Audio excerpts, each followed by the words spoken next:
Hi friends, welcome back to our YouTube channel. మీరు చూస్తున్నారు master TV. నేను మీ విజయ్ కుమార్. ఈరోజు అన్ని దినపత్రికలలో వచ్చినటువంటి విద్యా ఉద్యోగ సమాచారం ఏముందో ఒకసారి చూసే ప్రయత్నం అయితే చేద్దాం. మిత్రులందరూ కూడా దయచేసి తప్పకుండా వీడియోని లైక్ చేయండి. ఈ యొక్క వీడియోని మీ ఫ్రెండ్స్ అందరికీ కూడా వాట్సాప్ గ్రూప్లలో షేర్ చేయండి. ఇక మొదటి అంశం చూసినట్లయితే మరి మీకు అందరికీ తెలుసు, నిన్న విద్యాశాఖ వెబ్సైట్ లో మరి డిఎస్సి హాల్ టికెట్స్ విడుదల కావడం జరిగింది. సో ఈ నెల 18 నుంచి ప్రారంభమయ్యేటటువంటి డిఎస్సి పరీక్షలకు సంబంధించినటువంటి హాల్ టికెట్లను విద్యాశాఖ అధికారులు వెబ్సైట్ లో పెట్టారు. గతంలో ఇచ్చినటువంటి షెడ్యూల్ ప్రకారం గురువారం రాత్రి స్కూల్ ఎడ్యుకేషన్ వెబ్సైట్ ఏదైతే ఉందో దాంట్లో హాల్ టికెట్లను అందుబాటులోకి మరి అభ్యర్థులకు తీసుకొచ్చారనమాట. సో అభ్యర్థులు తమ పేమెంట్ రిఫరెన్స్ ఐడి గాని లేదా ఆధార్ కార్డు నంబరు వివరాల ఆధారంగా మరి హాల్ టికెట్లు మరి తీసుకునేలా మరి అధికారులు ఏర్పాట్లు అయితే చేశారనమాట. కాగా ఈ నెల 18 నుంచి ఆగస్టు 5 వరకు మరి సబ్జెక్టులు మీడియం వారీగా డిఎస్సి పరీక్షలు జరగనున్నాయి. 11,062 టీచర్ పోస్టుల భర్తీకి 2,79,000 మంది దరఖాస్తు చేసుకున్నటువంటి సంగతి మీకు అందరికీ తెలిసిందే. ప్రతిరోజు 2 షిఫ్టుల్లో మరి ఈ యొక్క పరీక్షలు అయితే నిర్వహించనున్నారనమాట. అయితే ఇక్కడ ప్రధానంగా కొన్ని విషయాలు మాట్లాడాలి. చాలా మందికి ఖమ్మంలో ఉన్నటువంటి డిఎస్సి అభ్యర్థికి మరి హైదరాబాద్ లో సెంటర్స్ వేశారు. సో ఎంత ఘోరం అండి ఇది. అక్కడి నుంచి మళ్ళీ అతనికి మార్నింగ్ షిఫ్ట్ ఉంది. అక్కడి నుంచి అంత ఎర్లీ మార్నింగ్ అతను రాగలుగుతాడా? హైదరాబాద్కి వచ్చి ఎగ్జామ్ రాయగలుగుతాడా? కోయకుంట్ల అనేటటువంటి మేడ్చల్ మల్కాజ్గిరి చాలా దూరమైనటువంటి ఒక ఇంజనీరింగ్ కాలేజీలో వేశారు. ఇది చాలా ఘోరం అండి. అలాగే మరి వేరే అభ్యర్థి కూడా నిన్న నాకు ఫోన్ చేసి తెలిపింది, సార్ మాది ఒక జిల్లా అయితే నన్ను తీసుకుపోయి పెద్దపల్లి జిల్లాలో వేశారు. మా యొక్క ఊరు నుంచి ఆ యొక్క సెంటర్ కి దాదాపుగా 234 కిలోమీటర్ల డిస్టెన్స్ ఉంది అని చెప్పేసి అన్నారు. అంటే ఇంత దూరం సెంటర్లు వేసి మరి అభ్యర్థులని మరి నిజంగా కష్టాల పాలు చేయడం తప్పించి దీంట్లో వచ్చే లాభం ఏమిటి? ఇంకొక విషయం, మరి ఇక్కడ డిఎస్సి హాల్ టికెట్స్ డౌన్లోడ్ చేసుకునేటప్పుడు చాలా మందికి ఫోటో రావడం లేదు, సిగ్నేచర్ రావడం లేదు అని చెప్పేసి అంటున్నారు. అది మరి వెబ్సైట్ యొక్క టెక్నికల్ ప్రాబ్లం ఉన్నది. ఒక 2-3 సార్లు డౌన్లోడ్ చేయండి, ఖచ్చితంగా వస్తుందన్నమాట. ఓకేనా? అలాగే చూసుకుంటే గనక ఇక్కడ ప్రధానంగా అంటే ఒకే అభ్యర్థి 2-3 పరీక్షలకి తనకు ఎలిజిబిలిటీ ఉన్నటువంటి 2-3 పరీక్షలకి అప్లై చేసుకుంటే గనక ఆ పరీక్షలన్నీ ఒకే రోజు ఉన్నాయి. సో ఏ విధంగా రాయగలుగుతాడు? మరి ఇలాంటి సమస్యలన్నీ కూడా నిరుద్యోగులకు తప్పడం లేదు. ఎట్టకేలకైతే మరి హాల్ టికెట్స్ అయితే అందుబాటులోకి వచ్చాయి. ఇక డౌన్లోడ్ చేసుకోండి. ఈ నెల 18 నుంచి పరీక్షలు. మరి పరీక్షకు 15 నిమిషాల ముందే గేట్ క్లోజ్ చేయడం జరుగుతుంది అన్నట్లుగా మరి ఇక్కడ ఇవ్వడం అయితే జరిగింది అనమాట. నెక్స్ట్ చూద్దాం, నిరుద్యోగులకు సర్కారీ పరీక్ష. సో చూడండి, ఎప్పుడైనా కానీ అభ్యర్థులు ఒక ప్రశాంతమైనటువంటి వాతావరణంలో పరీక్షలు రాయాలి. ఇక్కడ డిఎస్సి పరీక్షలు అయిపోగానే గ్రూప్ 2 పరీక్షల తేదీలపై మరి నిరుద్యోగులు విద్యార్థుల్లో ఆందోళన. వెంటనే ఒకటే రోజు మరి గ్యాప్ తీసుకొని మళ్ళీ వెంటనే గ్రూప్ 2 ఎగ్జామ్స్ ఏ విధంగా రాస్తారండి? ఒక ప్రశాంతమైనటువంటి వాతావరణంలో మరి రాయడం ఉత్తమం. ఇలాంటి వాతావరణంలో పరీక్షలు అంత మంచిది కాదు. ఒకలాంటి మానసిక ఒత్తిడి ఉంటుంది అభ్యర్థికి. ఎందుకంటే డిఎస్సి ఒకవేళ మంచిగా రాయలేదన్నటువంటి డిప్రెషన్ ఒకవేళ ఏదన్నా వచ్చిందనుకోండి, దాని యొక్క ఎఫెక్ట్ గ్రూప్ 2 మీద పడుతుంది. నేను డిఎస్సి మంచిగా రాయలేకపోయినా దాని నుంచి తేరుకోలేడు అంత తొందరగా. గ్రూప్ 2 అంత మంచి అటెంప్ట్ ఇవ్వలేడు. కొద్దిగా సమయం ఇస్తే కనుక మరి అయిందేదో అయిపోయింది, ఖచ్చితంగా నేను గ్రూప్ 2 అయినా రాయాలి అని చెప్పేసి అనుకుంటాడు. ఒక్కరోజు వ్యవధిలో మరి నిరుద్యోగుల మానసిక స్థితి అనేది మారడం అంత ఈజీ కాదు. మరి వచ్చే వారం నుంచే ఉపాధ్యాయ నియామక పరీక్షలు ఉన్నాయి. అవి ముగుస్తున్న సమయంలోనే గ్రూప్ 2 పరీక్షలు ఉన్నాయి. చాలా మంది నిరుద్యోగులు రెండింటికి పోటీ పడుతున్న వారే. మరి దరఖాస్తులో ప్రక్రియ ముగిసాక కూడా నెల రోజుల్లోపే మరి డిఎస్సి పరీక్ష. ప్రిపరేషన్ కు సమయం లేదంటూ అభ్యర్థుల ఆందోళన. కనీసం 2-3 నెలలు సమయం ఇవ్వాలనేటటువంటి డిమాండ్లు. డిఎస్సి వాయిదా వేయాలంటూ మరి విద్యార్థి సంఘాల ఆందోళన.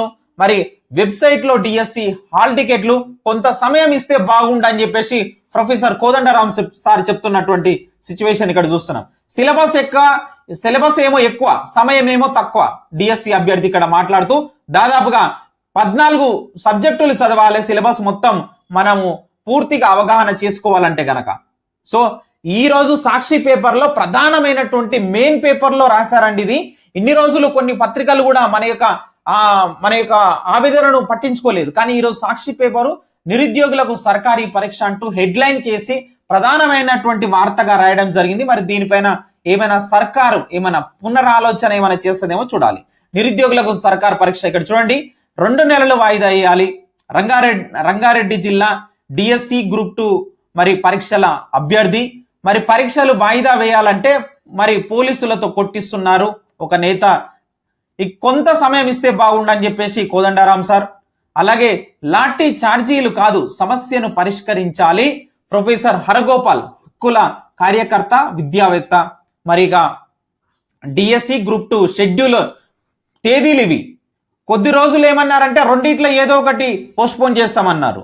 తర్వాత ఏది పోస్ట్పోన్ చేయము, అన్ని పరీక్షలు మీరు రాయాల్సిందని చెప్పేసి చెప్పినటువంటి ప్రభుత్వం. దీనికి సంబంధించినటువంటి అప్డేట్ ఇది. రైట్, నెక్స్ట్ చూద్దాం. సిఐఎస్ఎఫ్, బిఎస్ఎఫ్ తర్వాత ఆర్పిఎఫ్ లో మాజీ అగ్నివీరులకు 10% రిజర్వేషన్లు కల్పించనున్నారనమాట. మాజీ అగ్నివీరులకు సెంట్రల్ ఇండస్ట్రియల్ సెక్యూరిటీ ఫోర్స్ ఏదైతే ఉందో సిఐఎస్ఎఫ్, తర్వాత border security force BSF, so railway protection force తో పాటు పలు కేంద్ర సాయుధ బలగాల సంస్థలు 10% రిజర్వేషన్ ఇవ్వనున్నట్లు కేంద్ర హోం మంత్రిత్వ శాఖ ఈ దిశగా నిర్ణయం తీసుకుందని చెప్పేసి మరి నిన్న ఒక ప్రకటనలో తెలియజేయడం అయితే జరిగిందనమాట. రైట్, ముఖ్యమైనటువంటి కరెంట్ అఫైర్ చూడండి. మోదీ పర్యటన ఎక్కడ వెళ్ళినా సరే మీరు ఖచ్చితంగా మరి పరిశీలించాలి. ఏ దేశానికి వెళ్తున్నాడు, అక్కడ ఎలాంటి మరి సదస్సులు జరిగాయి, ఎలాంటి అవార్డులు ఏమైనా వచ్చాయి ఏంటనేది చూడాలి. రైట్, రష్యా అత్యున్నత పురస్కారాన్ని అందుకున్నటువంటి మోదీ రష్యా అత్యున్నత పురస్కారమైనటువంటి Order of Saint Andrew the Apostle అనేటటువంటి మరి అవార్డును మరి పుతిన్ ప్రధానమంత్రి నరేంద్ర మోదీకి ప్రదానం చేయడం జరిగిందనమాట. సో రష్యా భారత్ మధ్య ద్వైపాక్షిక సంబంధాలను మెరుగుపరచడంలోనూ ఇరు దేశాల మధ్య మైత్రి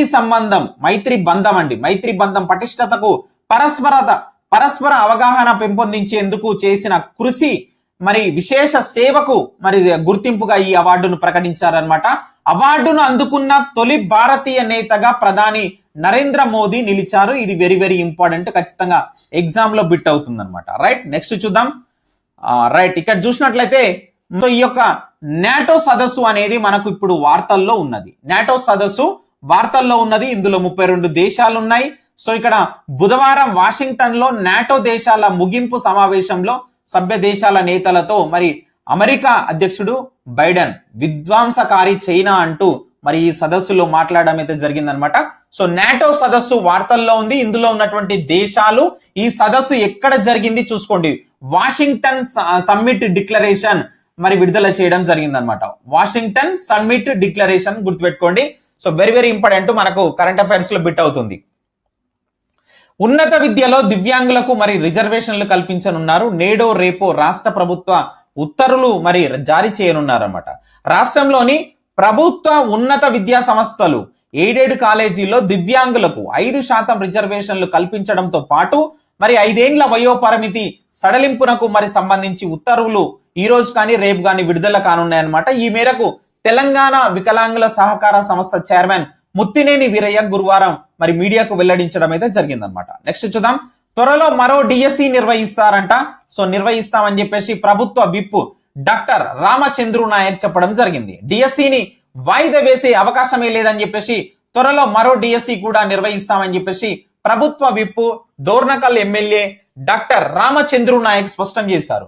విద్యార్థులు ఆందోళన చెందొద్దని, బారాస స్వార్థ రాజకీయాలకు బలి కావద్దని విజ్ఞప్తి చేశారు. గురువారం అసెంబ్లీలోని సిఎల్పి మీడియా హాలులో మరి మాట్లాడుతూ త్వరలోనే ఖచ్చితంగా మరో డిఎస్సి నిర్వహిస్తామని చెప్పడం అయితే జరిగిందనమాట. నెక్స్ట్ చూద్దాం. డిఎస్సి వాయిదా వేయాలని చెప్పేసి జనగామ జిల్లాలో మోకాళ్లపై నిల్చొని నిరసన తెలుపుతున్నటువంటి నిరుద్యోగ జేఏసీ ప్రతినిధులు మోకాళ్లపై నిల్చొని మరి నిరుద్యోగ జేఏసీ నేతల నిరసన డిఎస్సి వాయిదా వేయాలి మరి ఇక్కడ వాళ్ళు నిన్న నిరసన తెలియజేయడం జరిగింది. నిన్న సోషల్ మీడియాలో కూడా ఈ వార్త భారీగానే స్ప్రెడ్ అయింది. రైట్, ఇక్కడ చూసినట్లయితే డిఎస్సి వాయిదాకు ఢిల్లీకి నిరుద్యోగులు పోతున్నారు. సో ఇక్కడ కేటీఆర్ తో భేటీ అయినటువంటి నిరుద్యోగులు అందరూ కూడా చూడొచ్చు ఏం చేస్తే బాగుంటుందని కార్యాచరణ మాట్లాడుతున్నామో మాట్లాడుతున్నారు. అయినా మొండిగానే మరి రాష్ట్ర సర్కారు మరి వెబ్సైట్ లో మరి హాల్ టికెట్లు కూడా పెట్టారనమాట. 18 నుంచి మరి ఆగస్టు 5 వరకు పరీక్షలు జరగనున్న సంగతి మీకు అందరికీ తెలిసిందే. యూజీసీ నెట్ ప్రశ్నపత్రం లీక్ కాలేదంట. సో చూడండి, యూజీసీ నెట్ మరి ప్రశ్నపత్రం లీక్ అయిందని చెప్పేసి మరి దాన్ని రద్దు చేశారు. మరి మీకు అందరికీ తెలుసు. మరి ఇక్కడ చూసినట్లయితే లీకేజ్ కి మరి ఆధారంగా చూపిస్తున్నటువంటి స్క్రీన్ షాట్ ఏదైతే ఉందో దాన్ని ఆ తేదీ మార్చి మరి టెలిగ్రామ్ ఛానల్లో వైరల్ చేశారనమాట. అది ఫేక్ స్క్రీన్ షాట్ అంటున్నారు. సిబిఐ దర్యాప్తులో వెల్లడి. త్వరలోనే మరి ఛార్జ్ షీట్ అయితే దాఖలు చేయనున్నారన్నమాట. నీట్ పేపర్ లీకేజీ కేసులో మరి కీలక నిందితుడు రాకీ అరెస్ట్ చేశారన్నమాట. బీహార్ లో పాట్నాలో మరి అదుపులోకి తీసుకున్నటువంటి సిబిఐ. నెక్స్ట్ చూద్దాం, నీట్ పేపరు మిస్ కాలేదు. యూజీసీ నెట్, ఇదేమో యూజీసీ నెట్ దండి. యూజీసీ నెట్ది ఒక అప్డేట్. నెక్స్ట్ చూద్దాం, నీట్ పేపర్ కూడా మిస్ కాలేదంట. రీ ఎగ్జామ్ నిర్వహించాల్సినటువంటి అవసరం లేదు. సుప్రీంకోర్టులో కేంద్ర అఫిడవిట్ దాఖలు.